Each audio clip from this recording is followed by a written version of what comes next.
So today we want to talk about how you should show up for your hair appointment. Mm-hmm.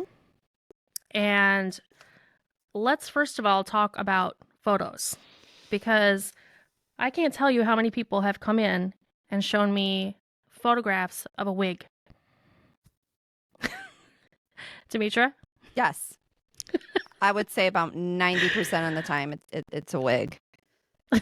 But they don't know it. It's not their fault. No. I mean, it's like the expectations, I guess, Yeah.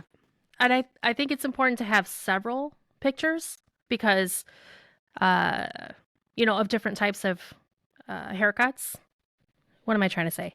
Or Like, color even. I think what Barbara's trying to say here today, people, is is a lot of different photos of what you like and also of what you don't like. Because sometimes I think if you bring pictures in of just what you like, um, it's harder to still get an understanding. You could bring another picture in of something you don't like, and it could be the exact same thing as something you like. And then you have to talk about it. Does that make sense? yes. Yeah. It's important to bring both what you like, what you don't like. Yes, and I like when people have several pictures of what they would like so that I can help narrow it down and choosing from the pictures who has like whatever model or person it is. It's important that they have the same type of hair as Mm-hmm. the person wanting it. Otherwise, it's not going to turn out. Right, exactly. So, like, if someone brings in several pictures and it literally looks like the same haircut almost, but you can tell as the professional on your end that their density is different, the texture is different, and how it's going to actually come out. You can pinpoint it more like, okay, yours is going to look more like this one, and it might be a different variation, but then they can't actually see it, but you can. Yeah. And to tell them. So that's why it's important for different photos. I say even you don't always have to bring in of like celebrities or models, even your own pictures, home pictures of something that you really liked, at some Yeah. point, No, that's a good point. Yeah, for sure.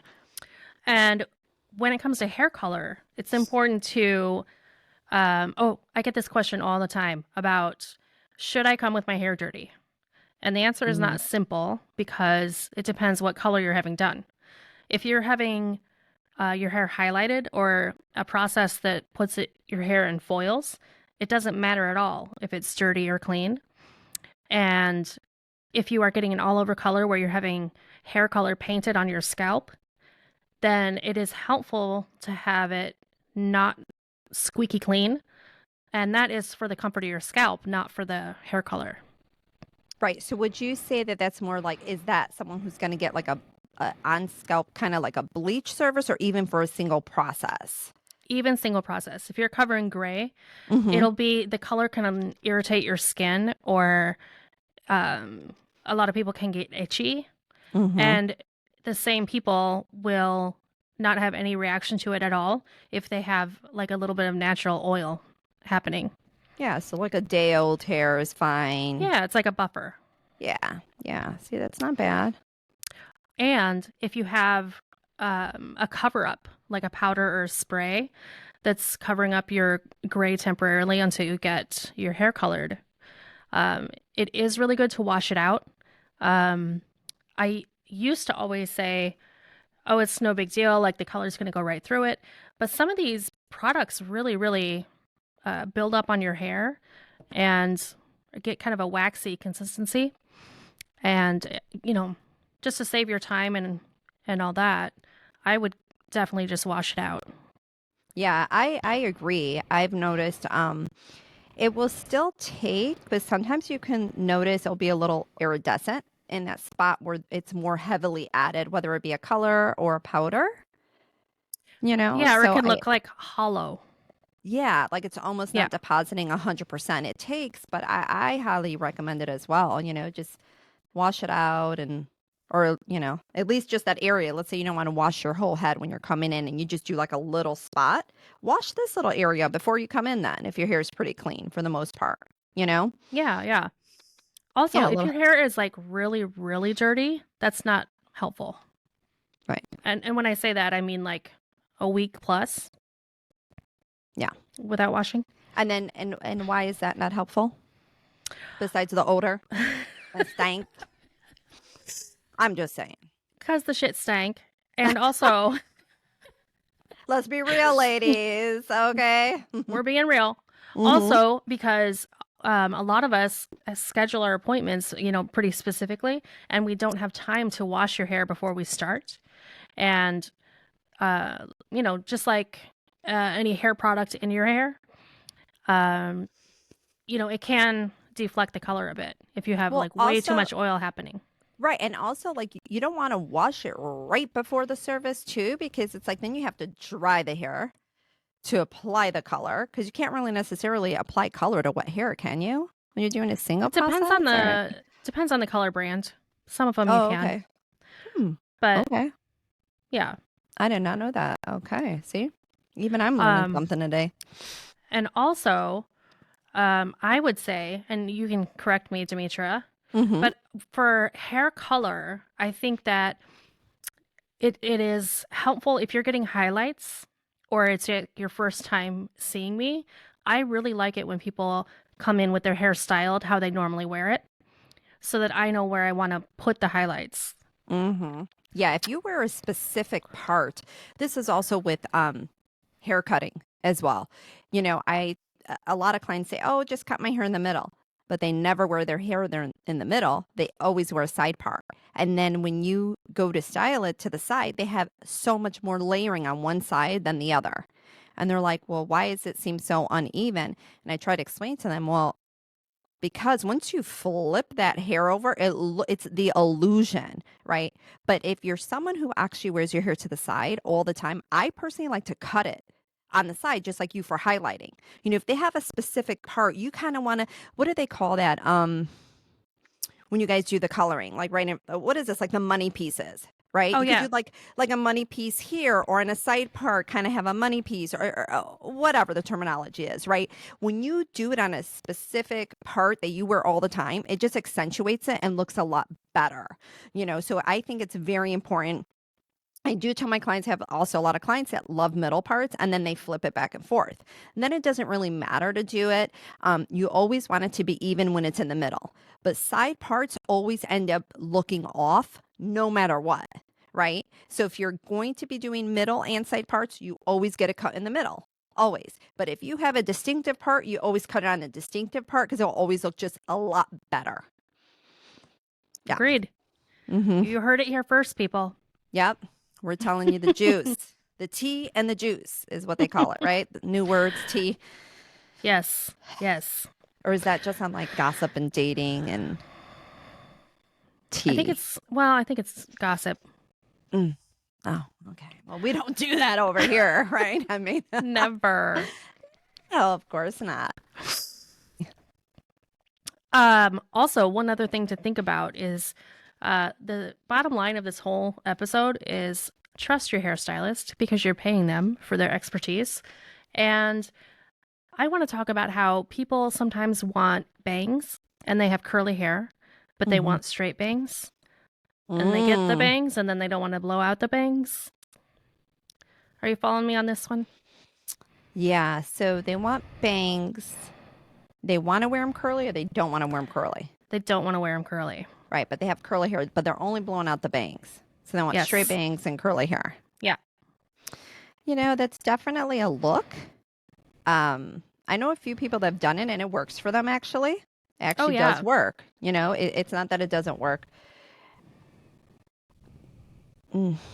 Well, what I was gonna say though is it's frustrating when someone wants a hairstyle that is like a lot of work, but they don't really want to put in the work. Put in the work. Right. That's the biggest thing, right? When someone comes in and it's like, again, it goes back to bringing in those photos, right? It's not only what you probably want your end result to look like, but the importance of what's going to come along with it, right? So let's say you're showing me a photo, but let's say your hair needs to grow into that style, right? You're obviously not going to get that hair style immediately. So this is something that we have to work towards. So you also have to talk about, okay, in order to get you, we have A, B, and C. To get you from A to C, we have to go through B first. And this is what we need to do. And sometimes that's going to require styling products, a different way of styling your hair. You're going to put in some work because it's not exactly where you want it to be per se, right? So you got to put some work in. And I think The other biggest thing is I was actually having a conversation with my client about this last week, and we were talking about the significance of styling hair and how a lot of times before she had started coming to me, how every other hairdresser before would give her a haircut and they would style it and it would be amazing. She's like, walking out of there just looking like she's walking on, like Broadway in New York and Michigan Avenue feeling fabulous. But she would get home, she wouldn't be able to do her own hair. And it was just so hard to do.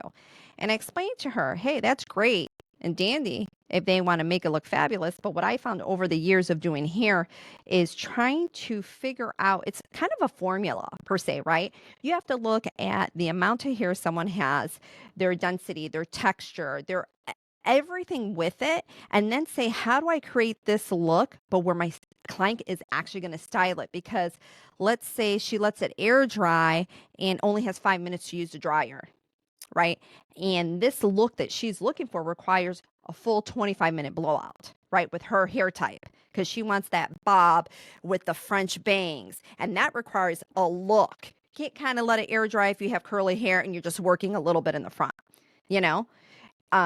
So a lot of times I talk about how I try to make it as easy as possible for my clients to do their hair. I can get crazy with the scissors or styling with people and make it real like crazy, right? But then my client's not going to be able to do it.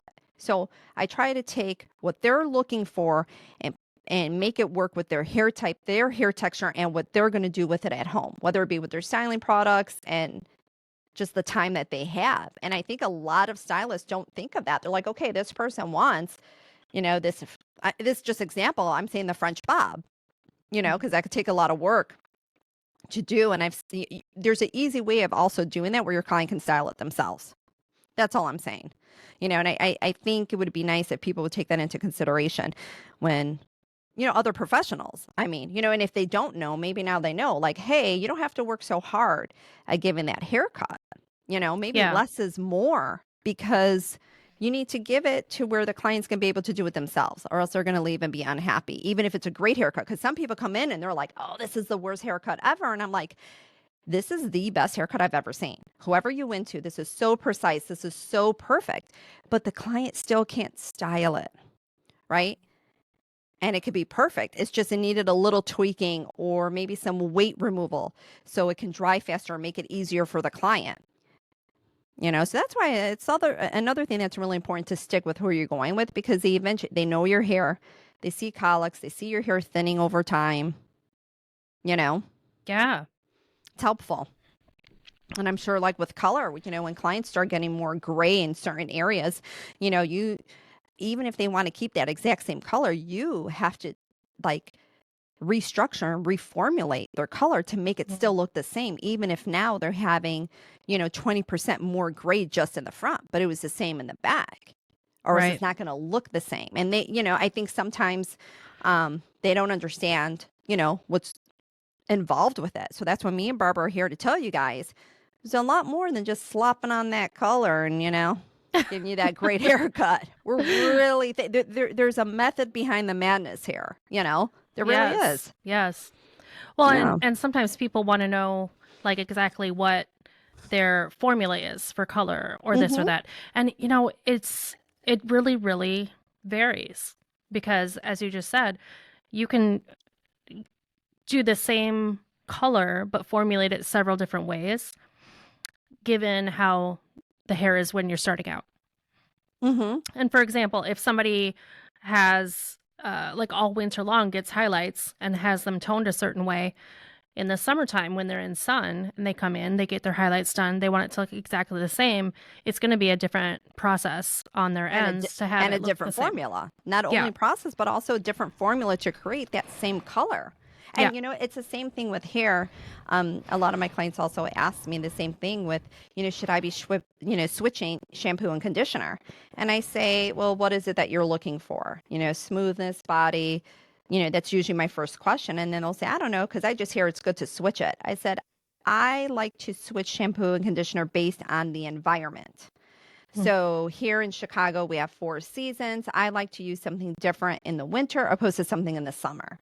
My hair gets really flat, a little bit more smooth in the winter. So I like to use something that's hydrating, but then can also give me some volume, right? In the summer, my hair gets really frizzy, right? So I'm going to use an anti-frizz product to tame it. So that's when I would say, if you're happy with what you're using, don't switch it. You switch it based on what the environment is, what the weather is, because that's what your hair is going to be affected by. So that's what I recommend when they ask me. Yeah. Absolutely. And I'm sure it's the same with hair coloring, right? You need a little extra more protection if you're going to be out in the sun or on vacations, right? So it doesn't alter the color, Barbara. Absolutely. Mm-hmm. And if you have a second home in Florida, you have a whole different set of products and shampoos there. Mm-hmm. Yeah, definitely. I mean, is there any specific brands that you like, or do we not want to go into that at the moment? Oh man, that's a whole episode on itself. Okay. Yeah, we'll touch base on that later. We're not going to give you guys all the goods all in one episode, okay?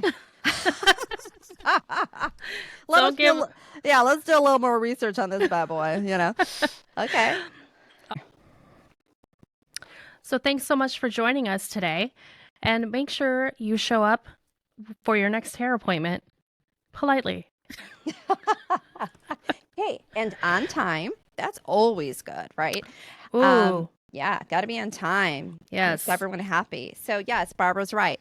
So, show up and also follow us on Just Hear Me Out podcast. We are on Facebook, Instagram, YouTube, and TikTok. And we will see you guys next week. Thank you. Bye. Bye.